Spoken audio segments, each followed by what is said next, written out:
page 34. That's where lesson 7 starts. So if you're one of those people that has been following along with accent rules, let's show of hands. Has anyone been following along with accent rules? A little bit? Okay.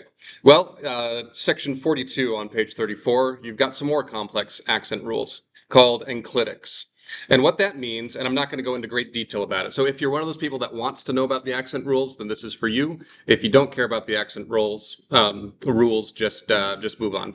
But what enclitics are essentially certain kinds of words that when they appear next to each other, the accent is going to leap from the shorter word on top of the longer word, and you'll pronounce the whole thing as if it's a singular vocal unit.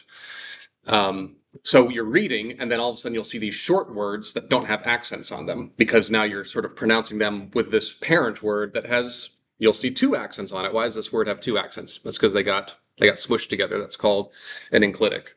And there are fancy rules as to exactly how those words are formed and when that happens. But if all you're doing is reading it, which is the only thing I'm teaching you how to do, is how to read this, you don't need to worry about that.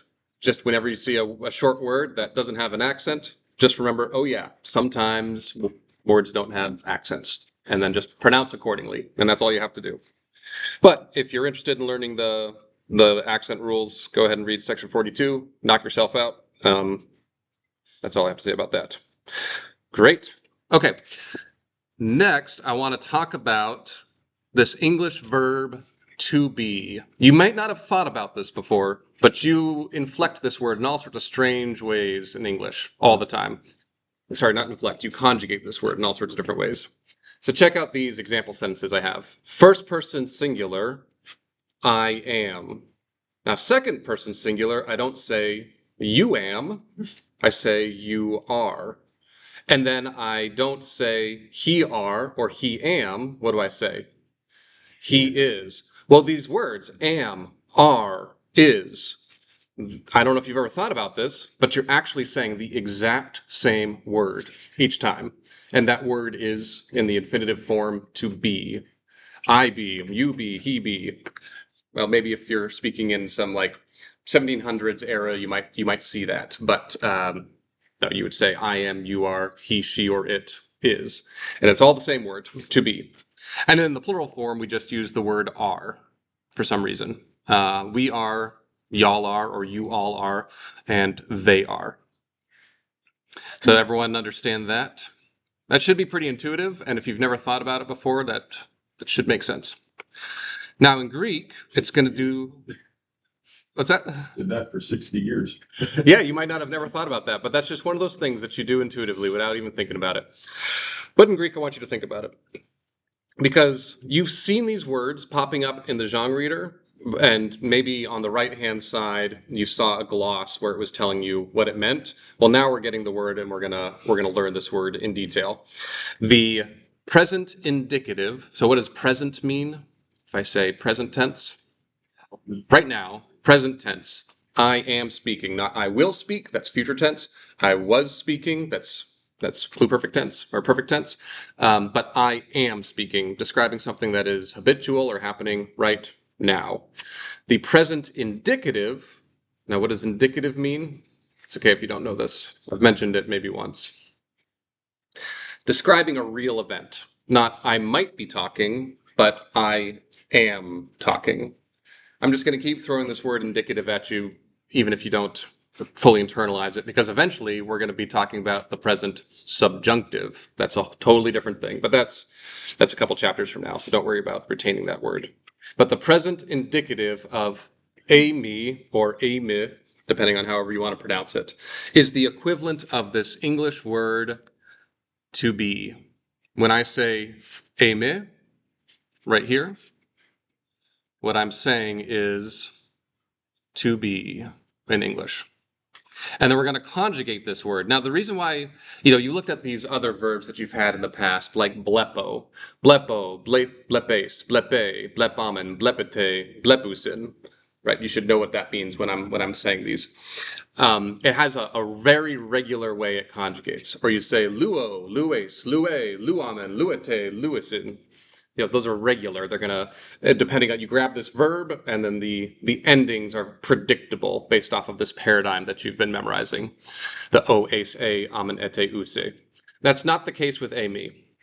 And the reason for that is because the more common a word appears in a language, whether it's German, French, Italian, Chinese, English, the more common a verb is, the more irregular it becomes. And you can think about it this way. Who has a carpet in their house that has some intricate design on it? And you've walked across that carpet many times. The places where you've walked across the carpet, it gets kind of smudged and you lose the pattern. But those places that you don't walk on as much retain the pattern. You can still see what the original design was on that carpet. If you have a 20-year-old carpet, then this should make a lot of sense. Well, this word to be, me, that you're just using this in every other sentence. Is, are, am, and because they keep walking on top of this word, it becomes less regular, it gets smudged. However, these words like to destroy or to see or to throw, they're common words, but they're not as common as the word is. They're not as common as this word are. And so they maintain their structure. That's the linguistic theory as to why this is the case, if you're wondering. And so this word Amy just gets walked on top of all the time. It's used all the time, which means it becomes highly irregular. So this first person singular, Amy. So I am. The second person would be what? You are. And this third person is he, she, or it is. Now you've seen all of these before already in your Zhang reader. And it's just, I think the second person one, it might have been giving you a little footnote on the right-hand page to tell you what the English gloss is. But now you're seeing it in its context. So I am. Jesus says, ego e me. I am. Su eis would be su a would be you are, and then Jesus estin. Jesus is. Now, what's encoded in these words also is that pronoun. So if I just say eme, I'm saying I am. If I say ego eme, what am I saying? I myself. Yeah, eme is I am. Ego eme is emphatic. I myself am, because that ego is redundant. And the same is the case with these a and estin. What about the plural? So first person, esmen, is we are. Este, y'all, you all are. And then AC or acine, or that movable new. Right, they are. Now, who remembers what this movable new is? Why that moves? Right. If you have a vowel following it, for some reason, in the third singular, it's always going to be there. Estine, you never have esti. But here, acine or acid, depending on if there's a vowel in the next word to prevent the vowels from clashing. I say a dog, an apple, put that N in there to prevent the vowels from clashing. Since it's always the person saying with that. You might have some instances where a biblical author prefers not to use it, but 9 times out of 10, this is the regular form. And in the syntax, a lot of times we see that at the very end of the sentence. That sometimes, yeah, I mean usually, but you might see it. It can be in the middle too. Yeah, it can be wherever they want, and that's the beauty of these declension endings. That tells you what the word is doing in the sentence, which means the word order is this whole other level of meaning that can be packed in apart from just the words themselves. Okay, so in your homework, this is going to be one of those things that you just kind of write out several times, and you're in luck. I also have a song that you can listen to and memorize, so the songs are coming back. I think from this lesson onward, now I have almost a song every lesson, because now that you're learning more paradigms, when I say paradigm, this is a paradigm.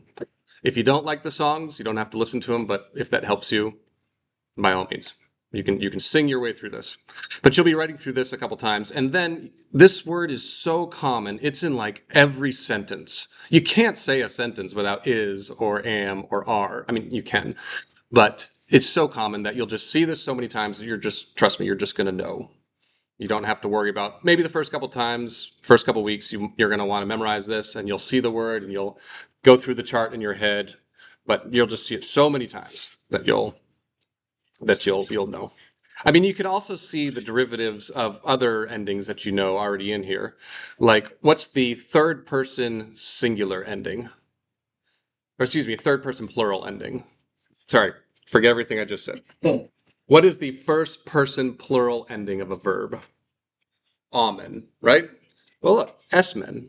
You got that men ending, so that should be already intuitive. You've seen estin enough times. You've seen ac, asin. So just trust me, you'll get this just by virtue of staying in the text and reading it over and over again. All right. Any questions there? All right, let's move on. Now, we're going to talk about personal pronouns. What's a personal pronoun?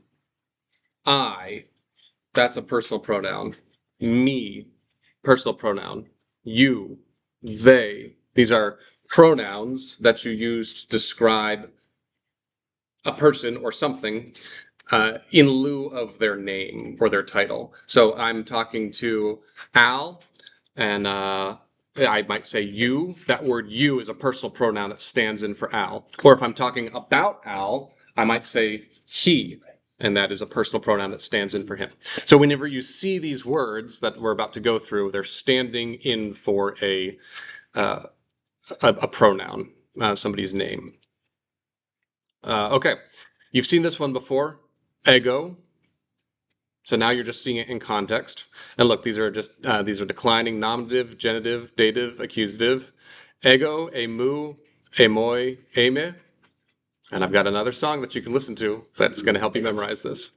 But you've seen this word before too. Me, what does that look like? Me, right? So I might say, I went to the store. I is in the nominative case. I went to the store. Or I might say, just because I'm going to keep picking on him, Al bought a book for me. I wouldn't say Al bought a book for I'd say Al bought a book for me, because now me is in the accusative case. He's doing something for me. And check it out. This word me that you've been using your whole life is actually Greek. There's the word right there. Except you pronounce it me. Or eme, or me. Again, there's depending on the biblical author, they might prefer to write eme or they might prefer me. Same thing here. Ego, I. Emu would be my, or simply mu. But you've seen this ending before, right? Where have you seen it? Think about the masculine. Os, u, o, on, oi, on, ois, us. Os, u, there's that ending again. Oi, there's that ending. And then me instead of on. But you say this one in English, so that should be pretty easy. Am I losing anyone yet? Okay, let's turn it into plural. Well, whenever you see this eta with a rough breathing mark in the beginning, you know you are in the plural. So, hemes, we, hemon, genitive of us. Hemin, to or for us, hemas, us. So you've seen these before: os, u, o, on, oi, un, ois, us, a, us, a, on, or ace, on, in, us. So like you're familiar with these endings, like you've seen them before, but now they're kind of being used in this different context. So hey mace, we, hey moan, genitive plural ending, hey moan of us, hey min, hey mas. And again, you're just going to see these so many times that it'll become second nature. In the homework, you'll want to write through them in repetition just to kind of get them ingrained in your mind. But trust me, after you read it enough, you'll just know. So that's the first person, referring to myself or a group of people that I am in. Second person is talking about you or y'all. Sue, you've probably seen this one already in your reading. And then Sue here, same pronunciation. Again, that Omicron upsilon ending, that genitive singular. Soy, and we've got a Yoda at the end here. Same thing as the first person singular Yoda ending there. Just telling you it's in the dative. Usually that Yoda ending is tips you off that you're looking at the dative. Or say, you, accusative. Su soy se. Again, you're just going to see that so many times that it'll become second nature. Now move over to the plural. If you see an upsilon beginning with a rough breathing mark, you know you are in the second person plural. Humes, humon, humin, humas. So if I compare that to the first person, hemes, hemon, hemin, hemas, or humes, humon, hemin, hemas. What's the difference? One's an eta, one's an upsilon. Everything else is the same. Now, I don't think I've ever sat down and reproduced this whole chart from memory by pencil. That's a good exercise as you're doing the homework, but then you'll move beyond that. You'll just know after you see it a bunch. And we'll look at some example sentences. Here's another super common word. Third person. So if first person was I, second person was you, what is the third person? He, she, or it. And of course, we've got three genders. We've got masculine, feminine, and then neuter, which is no gender. So, autos, autu, auto, auton. Os, u, o, on. You know those endings. But if you got that alpha upsilon, you are in this third person pronoun. Os, u, o, on. You know those endings. Autos, autu, auto, auton. What about feminine? A, ace, a, ain. You know those endings already. Aute, autes, aute, autain. What about neuter? Ah, oo, o, ah. You've seen that before. Auto, auto, autu, auto, auta. What about the plural? Oi, on, ois, us. Right across the board. I, own, ice, us. A, own, ois, a. This shouldn't be the first time you've seen that. You've seen this many times. But now, if you just attach it to that alpha, upsilon, tau, and slap those endings on, now you're in pronoun territory. Make sense? Well, let's take a look at what this sounds like in a sentence. So if you want to flip to Croy page 34, I'm going to read some of this out loud, not all of it, just the parts that I think are important. So go to, page 37. It's in section 46, syntax of the personal pronoun. I'm just going to read some of this out loud and please follow along. So pronouns are words that take the place of nouns, as I said before. If I'm talking to Al, I might say you. If I'm talking about Al, I might begin with Al, but then every subsequent sentence I'll say he. So these pronouns are taking the place of words, taking place of nouns specifically. The noun to which the pronoun refers is called its antecedent. So think of this example. In the sentence, after the woman addressed the students, they asked her questions. They is the pronoun whose antecedent is students, and her is the pronoun whose antecedent is woman. So the antecedent is the thing that pronoun is standing in for. So this word antecedent will become useful as we are reading more complex sentences, and then you see this word autos, and you think, what is autos referring to? What is the antecedent of autos? So a pronoun agrees with its antecedent in gender and number. So what does gender and number mean? So gender, so I'm going to use this word aute to be referring to a feminine noun, and number, singular or plural.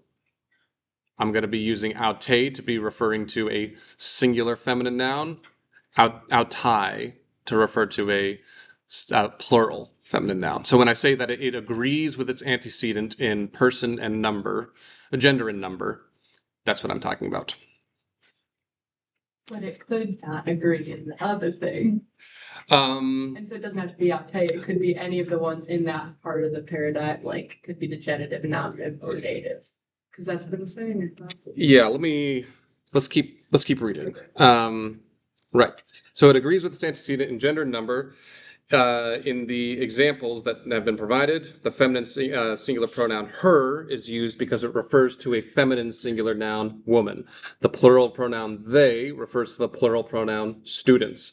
Although the word they in English does not have a gender, it does in Greek, and its gender would agree with its antecedent. So note that a pronoun does not necessarily agree with its antecedent in case, though it may by chance, which is what Rebecca was saying. So now so those are just a bunch of words, but let's look at it in practice. Look at these examples I have on the screen, which are just a screen capture of page 37. Blepomen, we see, tous adelphus, so we see what? The brothers, plural, kalegomen, autois, and we speak to them. So oi on ois us, I see the brothers, that's the case, accusative, and we speak to them, dative, autois. So that's what Rebecca was saying, that if it doesn't necessarily agree in case. So blepomen to adelphus kai legomen autois. We see the brothers and we speak to them. Let's look at this next sentence. Gnosko tain adelphane su.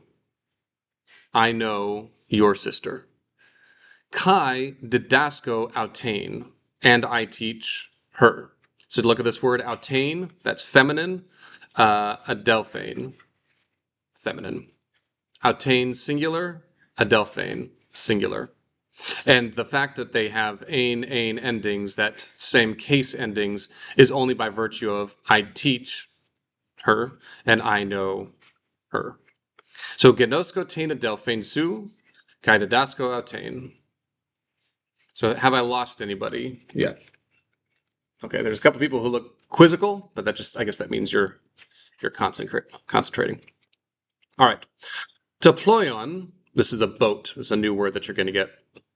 Deployon estin ente thalissa. The boat is on the lake. Alu, why is this alu instead of alahu? Right, yeah. Alasian, alu. But not, we see it. But we do not see it. Alu blepomenato. Taploion estin en tethalisa, alu blepomenato. The boat is on the lake, but we do not see it. Okay?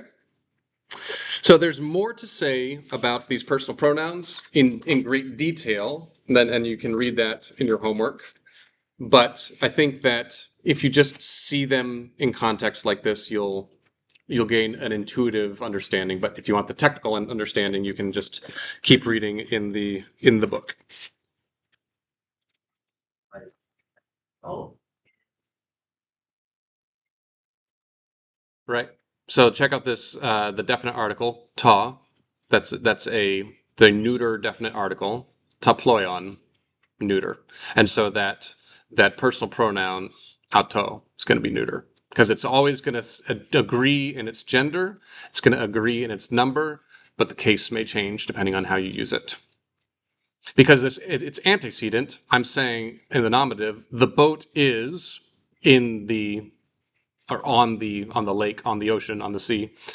But what I'm now referring to it, but I may be referring to it in a different way, and it is of me and it is mine. Now I'm using it in a genitive sense. Yeah. So in definition, we learn in vocabulary says in. Now you're using it as on. Yeah. Is the boat in the lake? Now, maybe in English that sounds kind of goofy. Well, no, not if the boat sank. Yeah. Well, context will tell you if the boat sank or not. Yeah. That's what confuses me, that sometimes you learn a vocabulary word, then it changes. Yeah. Well, the reason is because these are two different languages, and if you just do a one-for-one swap, this word means this all the time, then your English translation is going to get clunky. But when you translate it into English, you have to massage it a little bit to give it a good English meaning. Yeah.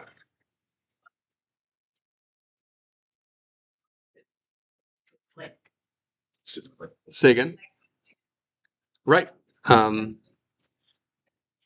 Because the definite article is your best friend. It never lies to you. And this is a feminine definite article.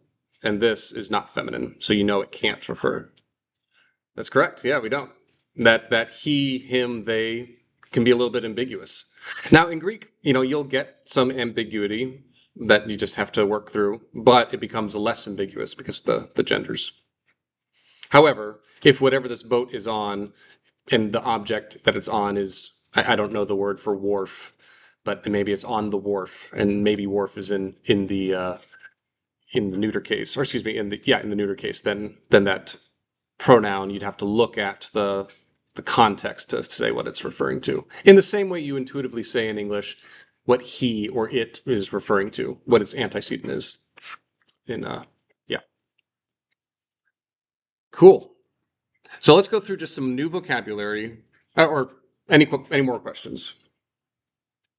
Yeah, translation is an art, and when you're turning any language into another language, you'll start saying, well, I thought this word meant this thing, but now it means something else. Well, that's just because we got to make the English sound good.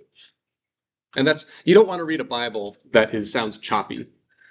Even if it's a word for word, one for one swap, if you want your Bible to actually be read and understood in a pleasing way, you need to massage it a little bit. And that's why you pick up your NIV or your ESV or your KJV, and you're like, are these even the same book? That they're just because they're massaging it differently. And they have different goals. Okay, great. So just let's look at some new vocab. Agape, you've probably heard that word before. Yeah. Love. Now there's a different specific kind of love, but these are just your simple English glosses so that you can start working with it now. Agape, love. Hamartia means sin. Now, if you're if you study theology, you might recognize this word, hamartiology. But if you don't study theology, you probably don't know what that word means. So it is useless to you. But now you know it. Like something. Oh, yeah. I mean, so that might not be exactly where the word mar comes from. But if that mnemonic device works for you to help you memorize that hamartia means sin mars us, yeah, then that works. Almost sounds like that's not really. Hamartia, that's a perfect example, yeah. Sin harms us. Right. So hamartia. Hamartia means sin. Artos means bread, or a loaf of bread, as opposed to a slice of bread. Autos, so this is the word that we've been looking through, that personal pronoun, he, she, or it, depending on that ending. Now, you see here dash eta dash omicron. What that means is that this ending os can be replaced with eta or replaced with omicron for that word. Now, in here, where you say artos, comma, ha, that means that's not an ending because there's no dash there. That's what the definite article looks like. Does that make sense, or did I lose anyone? Okay, so we've got artos, comma, omicron with a rough breathing mark. Artos, comma, ha. This is the definite article, eta, and that tells you if it's masculine, feminine, or neuter. However, this one, you see this dash. This is not a definite article. This means that this ending here, os, so autos, this ending, omicron sigma, can be replaced with eta, can be replaced with omicron, and to give you these up here. So there's autos, aute, auta, same word, but the gender's changing. So when I look it up in the dictionary, I'll see it represented as autos is the word, the lexical form, the way it appears in the lexicon, the way it appears in the dictionary, with these endings, eta, omicron. Doron is a gift, a present. Ego, you've seen this before. It means I, and it's where we get the word ego. If you ever say someone has a big ego, that means they have a big sense of themselves. Well, they have a big sense of I. Ego means I. Except we pronounce it ego in Greek. We don't pronounce it ego. Eime, that's one we were just talking about. And by itself means I am. There's that white noise turning off again. I didn't know it was on, and now it's gone. It's so strange. Estheo means to eat, and I don't have a mnemonic device for that one. SDACU. Yeah, whatever works for you as you're learning these. Estheo. No, but how would you say you eat? Esthase, Esthase, I think. I don't know. I'd have to see it in writing. Probably Esthase would be my guess. Maybe. I don't know off the top of my head. Okay. But if you see this epsilon sigma theta, you know, you're in nom nom territory eating, and then you'll know. Isn't there a thing called like aestheticism where people would like give up when they would go into Asceticism, yeah. Yeah, That's not the same Like thing. gave up food and stuff. I don't think that's the same. So No. asceticism doesn't just refer to giving up food, but Yeah. just stripping down, mortification of the flesh. Yeah. So either in fasting or silence, ascetic. But that's ASC. But if that helps you remember it, what do ascetics do? They don't eat. What's the word for eat? Estheo. Not the same word, but if they sound enough similar that might help you remember it. So here's this word kata. Now remember, prepositions that when they're paired with a word, the ending of that word is going to change what the preposition means. So here's an example. Kata, when it's referred to, when it's paired with a genitive, that means against, counter to something. But if it's paired with an accusative, that means according to. So when you open up your Greek Bibles, each of the Gospels, right in the beginning, they have 4 titles. Katabathion, Katamarkon, Katalaukon, Kata-Yuanen. According to Matthew. Right. That's how it's recorded. So according to ta Evangelion Katan Markan, the gospel according to Matthew. And it's using that accusative. So it means according to. But if it's Kata Marku, that means against Matthew, counter to Matthew. Kata Markan, according to Matthew, or on account of Matthew. Cool. Aklos. You see this, Jesus, as he's going out preaching, he's always being followed by the aklos. Jesus is preaching to the crowds. Jesus is healing the crowds, ministering to the crowds. He's always ministering to, being followed around by the aklos, which means just a crowd of people, multitude of people. Again, I don't know why they're doing this. I don't know what aclarcy means. I guess it's a mob rule, I guess, aclocracy. I haven't heard that before, but I guess there it is, if that helps you. Ploion, very common word in the New Testament, means a boat. Yep, and you'll just see it, and you'll know. Sue, we know that one. Have you ever heard this word soteriology before?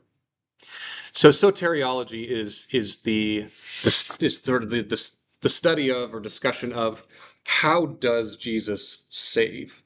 What's your soteriology?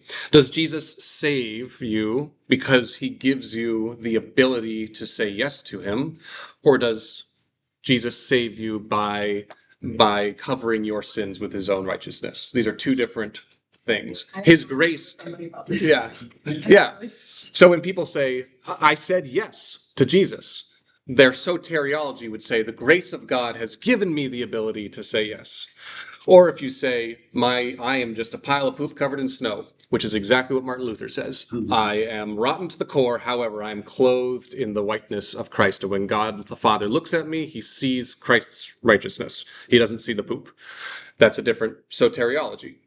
So soteriology is a study of how does Jesus save, and it comes from this Greek word sozo, means I save something. Sozo, right? Because that zeta is not a zeta; it's more of like a T-S-T-Z, zeta. So, sozo, sozo. Save. To save, right. I say that. When we talk about Jesus saving, he's Infinite. Jesus sotse. Jesus saves. Jesus sotse. Jesus saves. This word psyche means soul or life. So if you know what psychology is, this is that Greek word that is in that root. Psyche, referring to either your own personal immortal soul or just your life.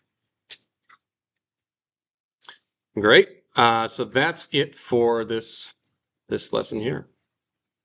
Now we've got time. So what I want to do now is start working through the genre readers slowly so that you see all of these pieces in context. So just throwing it at you is one thing, but seeing it in context is another. So I'm going to go through that slowly now, and then you'll then read it on your own.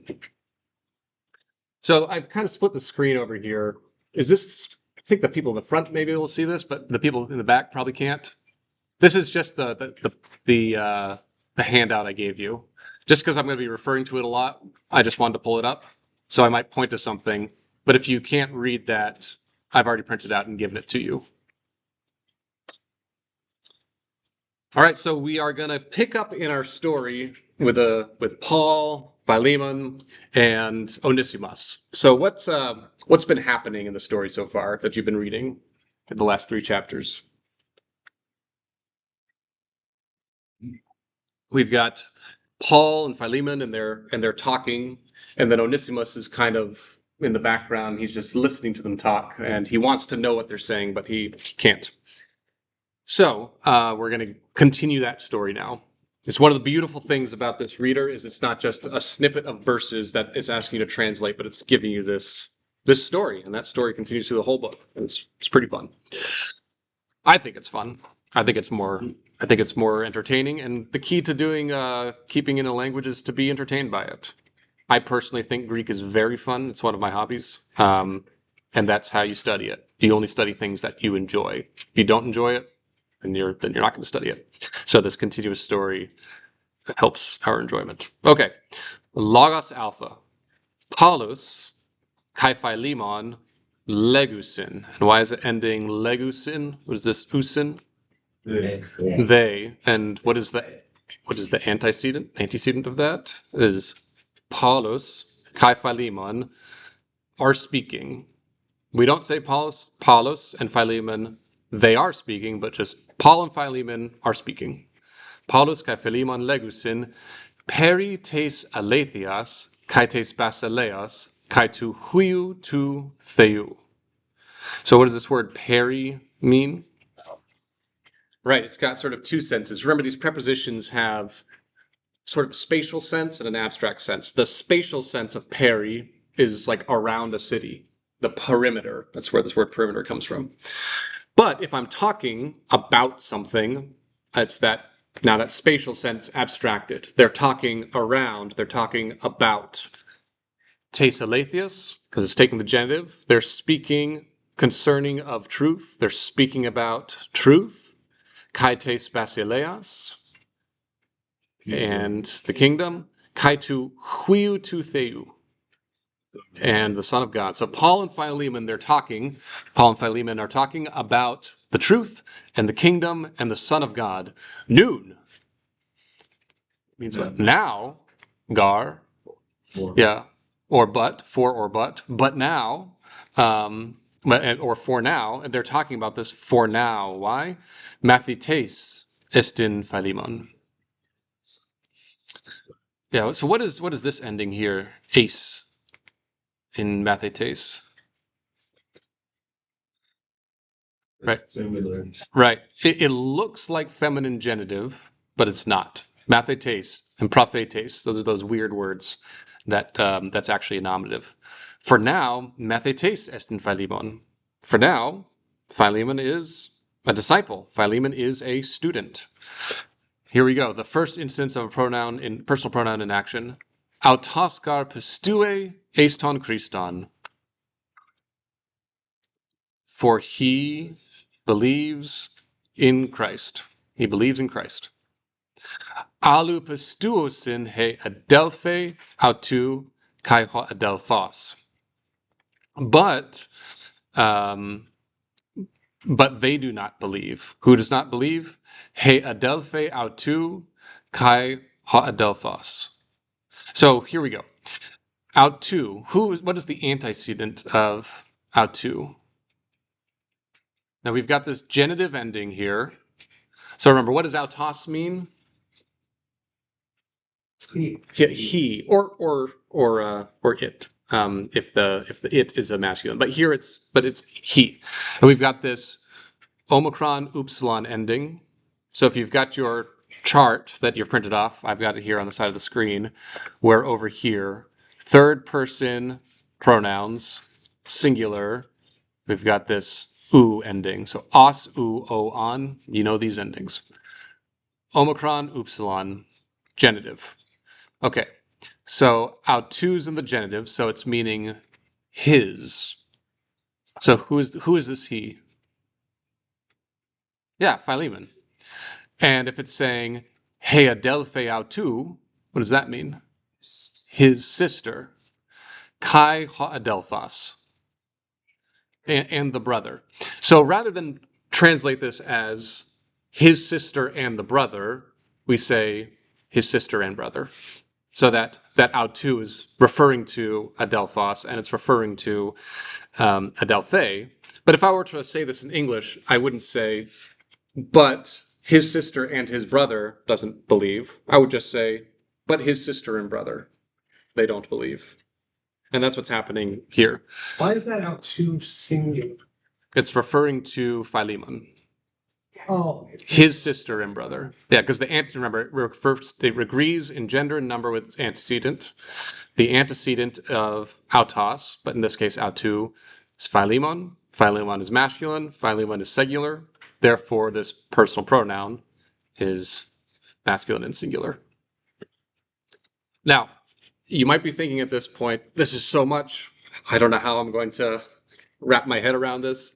That's just because it's new. Remember, every time I present you with new information, you think, wow, I'm never going to learn this. After 2 weeks, you're like, yeah, this is actually fairly easy. I've got this down. Trust me, this is going to fall into that category. And as you read this over and over again, you're not going to go through the whole process I just did of taking it apart. You'll just see it and you'll know, because these are some of the most common words in the New Testament. But his sister and brother, they don't believe. Philemon de thele didaskein autus. So Philemon de means but or and, continue the thought, and Philemon thele, wants or desires. What's this ending? Epsilon iota nu. Teach. Yeah. Infinitive. Infinitive. So, but or and Philemon desires to teach autus. Okay, we've got Omicron, upsilon, sigma. What is that? Plural. Yeah, so we're down here, if you've got that chart, at the bottom of the third person pronoun, autus, accusative, plural. So but he desires to teach them peritu Christu, around or about Christ. Akousin deotoi. But are they listening? Are they hearing? Question mark? Yeah.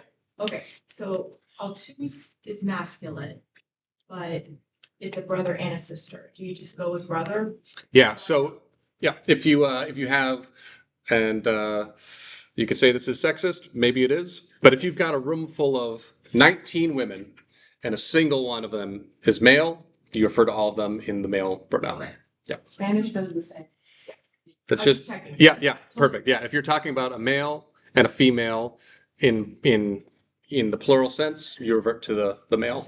You only use the feminine plural if everyone you're referring to is female. And that's just usually in chapter 6 because they have sisters, brothers. Yep.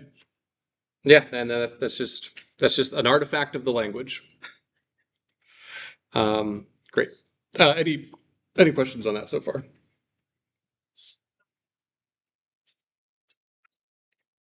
Oh, who's day two. Would you have to put the pronoun? Yeah, if you had said a kuusende, you could infer that that means, but are they hearing? Of course, who are they hearing? Him. That's correct. You could omit this word autoi, and it would maintain the same meaning. But we're learning this word, so you're going to see this much more common. So I don't remember which chapter it is. It's coming up soon.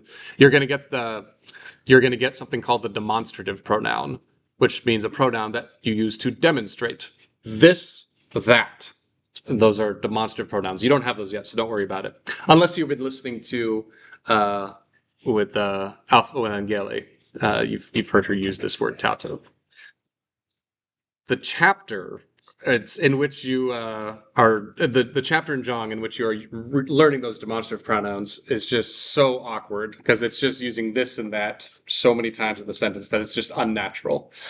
Yeah, so it's true. You don't need this word autoi for to maintain the meaning of the sentence, but they're using it for you to exercise it because it's a very common word and you will see it. Philemon, nun mathetes me tu Christu. What is Amy? Amy? Yeah, I am. Now, I am a disciple of Christ. Nun echo zoein metatheu en urano. Yep, now I have life with God in heaven. Wonderful. So uranos, but in this context, urano. Yeah, because remember that iota subscript that you see here at the bottom of that omega does not change the pronunciation, but it tells you it's in the dative. Because this preposition en takes the dative. Now I have life with God in heaven. Ooh, excuse me. Ha adelphos autou. What does that mean? His brother, right? His brother, ti leges. Or leges. What are you saying? Hey mace. So what is that? Hey mace. We've got the eta and beginning. Whenever you see that eta beginning, you know it's plural. Hey mace, hey mon, hey min, hey mas. Hey mace. We. Esmen. Remember, O ace a. Amen. So that's the first person plural. We are. So hemes esmen. We are. Hemes esmen anthropoi Hellenikoi. Greek, yeah. People. We are Greek people. What are you talking about? We ourselves, because you could just say esmen, and that means we are. But hemes esmen is emphatic. What are you talking about? We ourselves are Greek people. Uk esmen mathetai tu theu tu palu. Not disciples of. Where do we get Greek people from? Oh, where do we get Greek people? That's it. Hellenikoi. Oh. If you've ever heard the word Hellenistic or Helen of Troy, there's a Hellenikoi is Greek. Yeah, we ourselves are Greek people. Uk esmin methetai tu theu tu palu. We are not disciples of the God of Paul. Headelphe autu, his sister says. Nai. What does nai mean? Yes. Yes. Yes, Philemon. Nai Philemon. Ha adelphas su, your brother, lege tein aletheon. Speaks the truth. Yeah. His sister says, yes, Paul, yes, Philemon, your brother speaks the truth. Philemon. Alakata ton logon tu theu. All right, so remember this word kata has two meanings. If it's the genitive, it means against, counter to. But if it's accusative, that means according to. And you'll know this because as you just read your New Testament over and over again, just say kata mathion. Everyone say with me, kata mathion. That means according to Matthion, not Matthew, Matthion. Kata Matthion, according to Matthew. So if you see that that new ending, so that accusative, then kata means according to. Ala kata ton logon to theou, but according to the word of God, hemes esmin paneroi anthropoi. But according to the word of God, hemes, we esmen, we ourselves are paneroi anthropoi, wicked men. Hogar theoi hemon, uk esin theoi. For our gods, so hemon, that that omega new ending, is that genitive plural. You've got that eta with a rough breathing mark. You know you're in plural territory. Our, hogar theoi hemon, for our gods, remember, not theos, but theoi, plural. Hoigar theoi hemon, uk esin theoi. But our gods are not gods. Alla erga anthropon. But works of men, but works of people, right? Hada hagios theos, ha ento urano. But the holy God, remember what does hagios mean? Holy, right. Hada hagios theos. Now why is de here after this definite article? Because it always appears that way. You never see day start. You never see a sentence starting with day. Hada hagios theos, but the holy God, ha ento urano, the holy God, the one who is in heaven, or simply, but the holy God in heaven. Thele sotsein hemas, apotes hamatias. Desires or wants to. Sotsein. Right, so what is soteriology? Right, it's this study of how Jesus saves. So save, and we've got that epsilon yoda new ending, says it's an infinitive.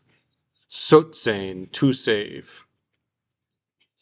Yeah, the holy God who is in the heavens desires to save hemas, apotes hamartias, save us from, apa is from, and takes the genitive, tes hamartias, from sins, kaitu thanatu, and the death, dia tes agapes autu. So what does dia mean? Yeah, so it could be through, or sort of because of, or by means of. Yeah, so if I would say I learned Greek through this book, I'm saying I learned Greek because of this book, or by means of this book. So he's saying, dia tes agapes autu, through his love, right? Agapes, so what's this eta sigma ending?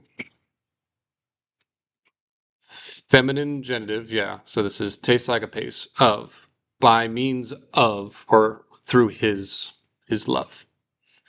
Right, so hada hagios theos ha ento orano, but the holy God in heaven, thele sotsein hemas apotes hamartias kai tu thanatu dia tes agapes autu, desires to save us from sin and death through his love. Okay, so we're just about at time right there, so I'm going to go ahead and stop.